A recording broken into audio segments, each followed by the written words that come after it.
Hello everyone, स्वागत है आप सभी का इस यूट्यूब चैनल पे। यदि आप भी मैट्रिक बोर्ड परीक्षा 2024 में शामिल होने वाले विद्यार्थी है और आपके 19 फरवरी का सामाजिक विज्ञान का पेपर है, तो बिल्कुल यह वीडियो आपके लिए महत्वपूर्ण होने वाला है, क्योंकि इस वीडियो में हम बताएंगे बिल्कुल 1 से लेकर 80 वस्तुनिष्ठ प्रश्न जो आपके बोर्ड एग्जाम के लिए इंपॉर्टेंट होगा। बता दें कि इस तरह के बोर्ड परीक्षा में पूछे जाने वाले प्रश्न जो होते हैं वह बिल्कुल हम लोग वीडियो के माध्यम से बताने की कोशिश करते हैं, ताकि आप लोगों का बहुत कम समय में अधिक तैयारी हो जाए। तो सबसे पहले बता दें कि आपको बोर्ड एग्जाम में 1 से 80 वस्तुनिष्ठ प्रश्न पूछा जाएगा, जो सबको पता है, और उनमें से किन्हीं 40 वस्तुनिष्ठ प्रश्नों को ओएमआर शीट में सही सही उत्तर देना है। तो चलिए हम देरी नहीं करते हुए वीडियो को शुरू करते हैं। और आपको बता दें कि इस वीडियो में जो भी प्रश्न दिखाया जा रहा है, बताया जा रहा है, बिल्कुल आपके बोर्ड एग्जाम के लिए इंपॉर्टेंट है। यानी एक एक प्रश्न को ध्यान से अगर पढ़ते हैं तो बिल्कुल आपका 40 अंक ऑब्जेक्टिव से प्राप्त हो जाएगा। तो चलिए देरी नहीं करते हुए वीडियो को शुरू कर लेते हैं और देखते हैं कि आज के वीडियो का पहला प्रश्न क्या है। बिल्कुल आप लोग यदि प्रश्न का उत्तर जानते होंगे तो बिल्कुल कमेंट करके बताते चलिएगा, अगर नहीं जानते हैं तो बिल्कुल ध्यान से एक एक प्रश्न को पढ़ते चलिएगा। कितना इंपॉर्टेंट प्रश्न लाए हैं आपके लिए। दिया हुआ है 1 नंबर प्रश्न में कि भारत में सर्वाधिक साक्षरता दर वाला राज्य कौन है। यानी भारत में वह कौन सी राज्य है जिसकी साक्षरता दर सबसे अधिक है। यानी कौन से राज्य के सबसे अधिक है। महाराष्ट्र की अधिक है कि बिहार की अधिक है कि केरल की अधिक है कि उड़ीसा के अधिक है। बिल्कुल इस तरह के प्रश्न आपके बोर्ड एग्जाम में पूछे जाते हैं और यह बहुत इंपॉर्टेंट प्रश्न है आपके 2024 के लिए। तो इस प्रश्न का सही उत्तर जो हो जाएगा केरल, यानी बिहार में अधिक साक्षरता दर वाला राज्य आपको केरल है। चलिए अगली प्रश्न की ओर बढ़ते हैं और दूसरी नंबर प्रश्न देखते हैं। दिया हुआ है दूसरी नंबर प्रश्न कि एक स्वयं सहायता समूह में बचत और ऋण के गतिविधियों के संबंध में अधिकांश निर्णय किसके द्वारा लिए जाते हैं। यानी एक स्वयं सहायता जो बचत ऋण होते हैं उनके गतिविधियों में संबंध अधिकांश निर्णय किसके द्वारा लिए जाता है। यह बैंक के द्वारा लिया जाता है, या सदस्य के द्वारा लिया जाता है, या सरकार के द्वारा लिया जाता है, मुखिया के द्वारा लिया जाता है। तो देखते हैं कि आप लोग एक स्वयं सहायता द्वारा जो महिलाओं को लोन प्रदान की जाती है उस तरह की व्यवस्था किससे होती है। तो सदस्य बना के होते हैं, यानी एक ग्रुप बनाकर जिसमें 7-8 महिलाओं को एक साथ जोड़कर दिया जाता है। चलिए अगली प्रश्न यानी 3 नंबर प्रश्न देखेंगे। दिया हुआ है कि निम्नलिखित में से कौन सा पेशा अर्थव्यवस्था के तृतीय क्षेत्र से संबंधित है। इन पेशा इस पेशा जो दिया हुआ है इसमें से कौन से वैसे पेशा है जो बिल्कुल आपके अर्थव्यवस्था के तृतीय क्षेत्र से संबंधित है। यह उत्तर में दिया हुआ है कि मछुआरा है, या किसान है, या शिक्षक है, या फैक्ट्री मजदूर है। देखिए एक एक प्रश्न इंपॉर्टेंट है इस वीडियो के माध्यम से, तो बिल्कुल आप लोग कोशिश करिए कि 1 से 80 प्रश्न वॉच करिए। यदि इस यूट्यूब चैनल पर पहली बार आए हैं तो बिल्कुल इस यूट्यूब चैनल को सब्सक्राइब कर लीजिए, और वीडियो को अभी तक लाइक नहीं किया तो बिल्कुल लाइक कर लीजिए। तो 3 नंबर प्रश्न का जो सही उत्तर होने वाला है वो शिक्षक होने वाला है, क्योंकि आपको बता दें कि यहाँ जो कहा जा रहा है प्रश्न में कि निम्नलिखित में कौन सा पेशा अर्थव्यवस्था के तृतीय क्षेत्र से, यानी तृतीय क्षेत्र से जो होता है वह बिल्कुल शिक्षक होता है, याद रख लेना है।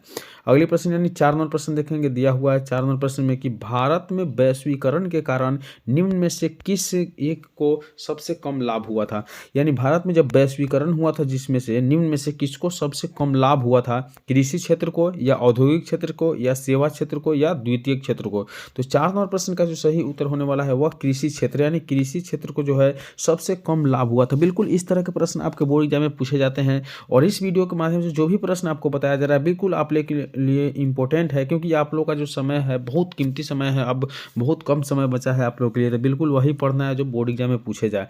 तो चलिए 5 नंबर प्रश्न देखिए। दिया हुआ है कि निम्नलिखित में से किस पर खर्च करना निवेश है। निम्नलिखित में से किस पे जो खर्च किया जाए, अपने पैसे को खर्च करिएगा, वो निवेश कहलाएगा। जैसे कारखाने की इमारत, या मशीन, या उपकरण, या इनमें से सभी। तो याद रखना है कि अगर हम कारखाने बनाते हैं, कारखाने की इमारत बनाते हैं, तो यह हमारे लिए ज़्यादा यूजफुल नहीं होगा। अगर उपकरण लेते हैं तो ये भी यूजफुल नहीं होगा, लेकिन मशीन बिल्कुल इसका सही उत्तर होने वाला है। यानी निम्नलिखित में से किस पर खर्च करना एक निवेश होता है, तो मशीन खरीद लेना। ठीक है, अगले प्रश्न की ओर बढ़ते हैं। 6 नंबर प्रश्न देखेंगे। दिया हुआ है कि निम्न में से किस कारक ने वैश्वीकरण को सुगम नहीं बनाया। निम्न में किस कारक को वैश्वीकरण को सुगम नहीं बनाया गया। तो इस प्रश्न का जो सही उत्तर है 6 नंबर प्रश्न का, वो बिल्कुल व्यापार का उदारीकरण को सरल नहीं बनाया गया। बिल्कुल इंपॉर्टेंट प्रश्न है, एक एक प्रश्न को शुरू से अंत तक देख लीजिए, और बिल्कुल इस तरह के प्रश्न आपके बोर्ड एग्जाम में 2024 में पूछे जाएंगे, तो आप लोग जाके बिल्कुल 40 में 40 लगा के चले आइएगा। दिया हुआ है 7 नंबर प्रश्न की जवाहर रोजगार योजना कब लागू की गई। जवाहर रोजगार योजना कब लागू किया गया। तो 7 नंबर प्रश्न का जो सही उत्तर हो गया वह है आपका ऑप्शन, अर्थात 1889 ईस्वी में जवाहर रोजगार योजना लागू किया गया था। बिल्कुल एक एक प्रश्न को समझते जाना है और याद करते जाना है, क्योंकि यह वीडियो बिल्कुल इंपॉर्टेंट है आप लोगों के लिए, क्योंकि इसमें जो भी प्रश्न बताया जा रहा है वह बिल्कुल इंपॉर्टेंट प्रश्न है। तो चलिए 8 8 नंबर प्रश्न देखते हैं, दिया हुआ है कि विगत कुछ वर्षों में बिहार में किस क्षेत्र का सर्वाधिक विकास हुआ है।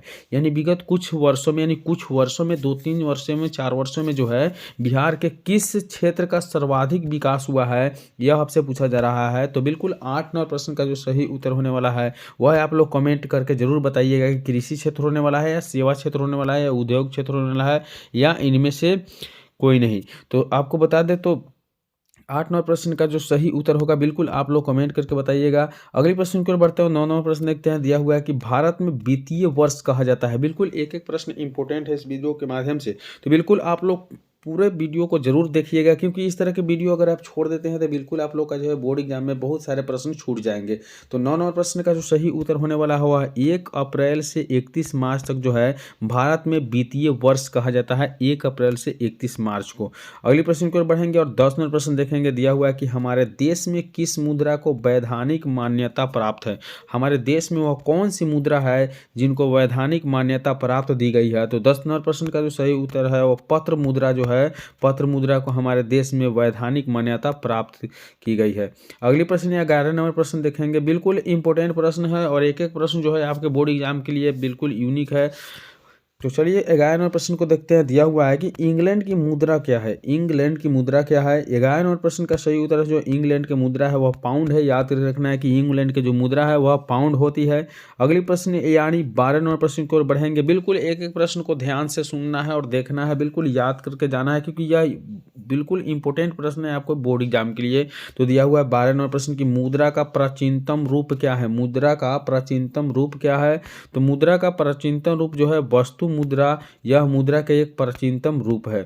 अगली प्रश्न यानी 13 नंबर प्रश्न देखेंगे, दिया हुआ है कि भारत में सर्वाधिक वर्षा वाला स्थान कौन है। भारत में जहाँ सबसे ज़्यादा अधिक वर्षा होती है वह कौन सा स्थान है। तो याद रखना है कि मासीन राम जो है बिल्कुल इसका सही उत्तर है, यानी ऑप्शन डी बिल्कुल सही उत्तर है। भारत में सर्वाधिक वर्षा वाला स्थान जो है मासीन राम है। ठीक है, अगले प्रश्न की ओर बढ़ेंगे और देखेंगे 14 नंबर प्रश्न दिया हुआ है, लेटेराइट मृदा का रंग होता है। लेटेराइट मृदा का रंग कैसा होता है। बिल्कुल इंपॉर्टेंट प्रश्न है, क्योंकि इस तरह के प्रश्न ही आपके बोर्ड एग्जाम में आएंगे। तो बिल्कुल आप लोग वीडियो को शुरू से अंत तक जरूर देख लीजिए। तो 14 नंबर प्रश्न का जो सही उत्तर होने वाला है, यानी प्रश्न पूछा गया है कि लेटेराइट मृदा का रंग होता है। तो याद रखना है कि लेटेराइट मृदा का रंग जो होते हैं बिल्कुल लाल होते हैं।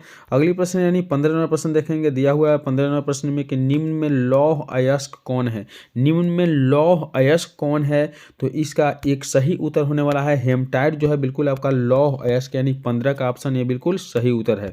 अगली प्रश्न की ओर बढ़ेंगे और 16 नंबर प्रश्न देखेंगे, दिया हुआ है इंदिरा गांधी नहर कहाँ है। देखिए बिल्कुल इंपॉर्टेंट प्रश्न है और न्यू प्रश्न है आपके बोर्ड एग्जाम के लिए, बिल्कुल 2024 के लिए महत्वपूर्ण होने वाला है यह वीडियो। और इस वीडियो में जो भी प्रश्न बताया जा रहा है बिल्कुल महत्वपूर्ण है। तो इंदिरा गांधी नहर कहाँ है, 16 नंबर प्रश्न में यह पूछा जा रहा है। तो याद रखना है कि इंदिरा गांधी जो नहर है राजस्थान में है। कहाँ है, राजस्थान में है। अगले प्रश्न की ओर बढ़ेंगे और 17 नंबर प्रश्न देखेंगे, दिया हुआ है क्योटो सम्मेलन किस देश में आयोजित हुआ था। क्योटो जो सम्मेलन था वो किस देश में आयोजित किया गया था। 17 नंबर प्रश्न बहुत इंपॉर्टेंट प्रश्न है, बिल्कुल एक एक प्रश्न को शुरू से अंत तक जरूर देखना है। दिया हुआ है 17 नंबर में कि इसकी उत्तर जो हो जाएगा जापान, यानी क्योटो सम्मेलन जो है जापान देश में आयोजित किया गया था। अगले प्रश्न यानी 18 नंबर प्रश्न देखेंगे, दिया हुआ है कि भारत का पहला परमाणु ऊर्जा केंद्र कहाँ स्थित है। भारत में जो पहला परमाणु ऊर्जा का केंद्र स्थापित किया गया था वह कहाँ स्थापित किया गया था। तो 18 नंबर प्रश्न का सही उत्तर है यानी तारापुर में जो है भारत का पहला परमाणु ऊर्जा केंद्र स्थापित किया गया था। बिल्कुल याद रखना है, ऑप्शन ए इसका सही उत्तर है। अगली प्रश्न यानी 19 नंबर प्रश्न देखेंगे, दिया हुआ है सोपानी कृषि प्रचलित है। सोपानी कृषि कहाँ प्रचलित है, हरियाणा या पंजाब या बिहार या उत्तराखंड में।